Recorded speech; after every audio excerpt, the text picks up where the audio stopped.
రెండో మూడో కావాలమ్మా భూతద్దాలు ఉందో లేదో చూడాలంటే నీ నడుముని వందల కొద్ది కావాలంట జలపాతాలు పెరిగే కొద్ది తీర్చాలంటే నీ వేడిని లెక్కకు మించి జరగాలమ్మా మొదటి రాత్రులు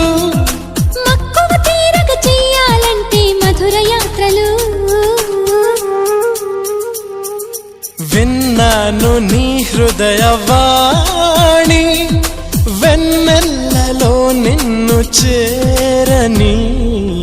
మన్మధుడే బ్రహ్మను పూని సృష్టించాడేమో గాని 60 కేజీల దుడుకుతనాన్ని అలుపన్నది ఎరుగని రవితేజాన్ని పలికింది ఆకాశవాణి ఈ